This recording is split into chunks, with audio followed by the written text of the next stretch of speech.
Bonjour à tous. Qui a dit que les voitures électriques coûtaient trop cher? Heu, j'ai dû le dire et j'ai beaucoup de gens autour de moi qui le disent effectivement, mais on va voir aujourd'hui que c'est pas tout à fait vrai. C'est parti.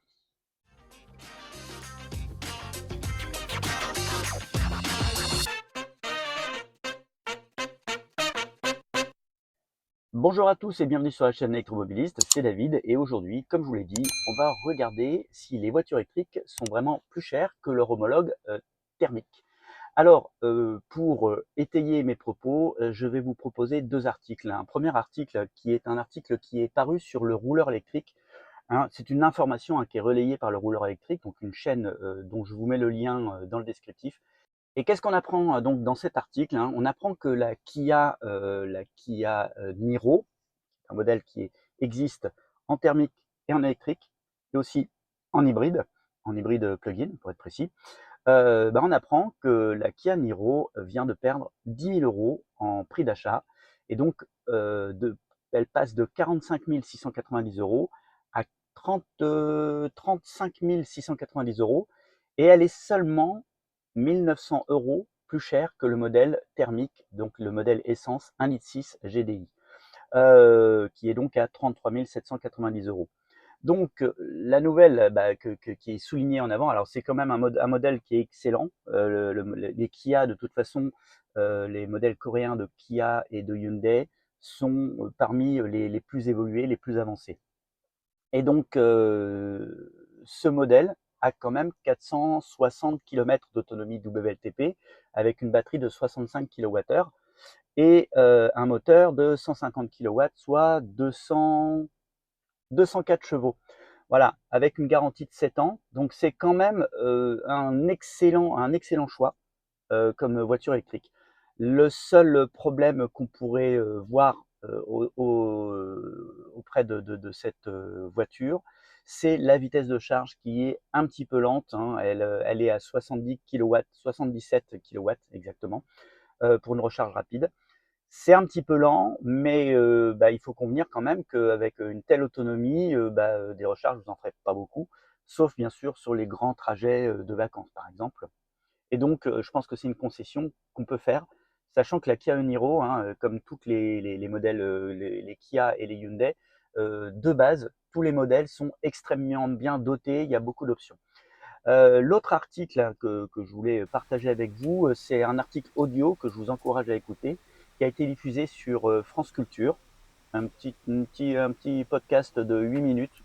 Donc je mettrai également le lien vers le descriptif, euh, où là vous avez carrément des spécialistes, hein, des gens, des analystes qui voient dans le prix des voitures électriques. On met beaucoup l'accent sur le prix des voitures électriques en disant qu'elles sont inaccessibles et que c'est pas normal de forcer les gens, parce que c'est un peu ce qui se passe hein, avec la loi, enfin avec les normes environnementales, et quand on dit que le modèle thermique va disparaître en 2035, c'est vrai qu'aujourd'hui, on peut se poser la question, est-ce que vraiment en 2035, c'est pas un petit peu forcer la main les gens d'acheter des modèles qui sont plus chers. Alors comme je vous l'ai dit déjà, je viens de vous le prouver, aujourd'hui les modèles thermiques ne sont pas forcément plus chers, enfin moins chers, pardon. Mais ce qu'on voit aussi, c'est que on occulte complètement avec l'argument les voitures électriques sont trop chères, le fait que les voitures thermiques neuves, elles aussi, sont trop chères. Et c'est clairement ce qui est dit dans cet article, hein. Encore une fois, je vous encourage à l'écouter. Et on s'aperçoit que tous ces arguments anti-voitures électriques disant les voitures électriques coûtent trop cher, non. En fait, les voitures neuves coûtent trop cher. Voilà. C'est vraiment l'argument, il doit être dit de cette façon-là. Et d'ailleurs, si aujourd'hui on voit autant les ventes de modèles électriques baisser, c'est pour une seule et simple raison, c'est que le segment des Tesla Model 3 et Tesla Model Y a ce budget d'environ 40 000 euros. Aujourd'hui, le marché est saturé. Donc les gens qui ont ce pouvoir d'achat ont déjà ce genre de voiture. Alors, pas tous, mais beaucoup. Ce qui fait qu'aujourd'hui, les gens qui doivent s'équiper de voitures électriques, c'est des gens qui n'ont pas les moyens de mettre 40 000 euros. Euh, et là, ce qu'on voit, c'est que le marché de l'occasion est en train d'exploser. De plus en plus de gens achètent maintenant des voitures d'occasion électriques. Pourquoi? Parce que les voitures électriques d'occasion, donc les Tesla Model 3 qui datent de 2020, 2021, aujourd'hui, bah, c'est des voitures qui sont excellentes encore aujourd'hui, hein, qu'on trouve avec des kilométrages entre 50 et 100 000 km, alors, parfois plus bien sûr. Et pour un moteur électrique, bah, vous le savez, c'est rien du tout. Un moteur électrique peut faire à peu près 1 million de kilomètres, temps normal. Donc, l'argument aujourd'hui de dire bah, les voitures électriques ne se vendent plus, c'est faux. C'est-à-dire que tous ceux qui aujourd'hui passent sur des modèles plus gros, ils avaient peut-être d'autres modèles électriques qui revendent. Et même sur les Zoé, on a des Zoé, la Zoé 40 par exemple, c'est certes, c'est un modèle qui est pas récent, mais qui a quand même une batterie de 40 kWh.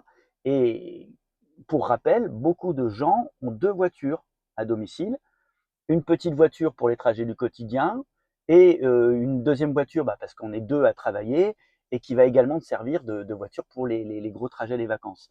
Et donc, toutes ces personnes qui ont 2 voitures, bah, aujourd'hui, ils commencent de plus en plus à remplacer leur seconde voiture par de l'occasion. Voilà. Et donc, les modèles 3, pour l'exemple Tesla, mais les Kia e-Niro, donc là, je vous ai parlé du modèle 9 hein, à 35 000 euros, mais d'occasion, les Kia e-Niro, alors bon, beaucoup les Coréennes, je vous l'ai dit, mais on trouve aussi les Golf. Il y a eu des Golf électriques aujourd'hui qu'on trouve à des prix vraiment abordables. Alors, ce n'est pas des voitures pour faire traverser la France, je suis d'accord, mais vous en trouverez à moins de 20 000 euros. Et ça, là, on commence à toucher à un public, à une tranche de la population qui n'avait pas les moyens jusqu'ici de s'acheter de l'électrique. Cette tranche de la population, aujourd'hui, commence à s'équiper en électrique, mais d'occasion. Voilà. Voilà, c'était mon analyse du jour avec ce partage des 2 articles donc, que je mets en commentaire, enfin dans le descriptif, pardon. Justement, en parlant de commentaires, n'hésitez pas à en mettre pour partager un petit peu votre opinion là-dessus. Hein. C'est vraiment une vidéo d'opinion. Et puis, je vous dis à très bientôt pour de nouvelles vidéos. Allez, ciao!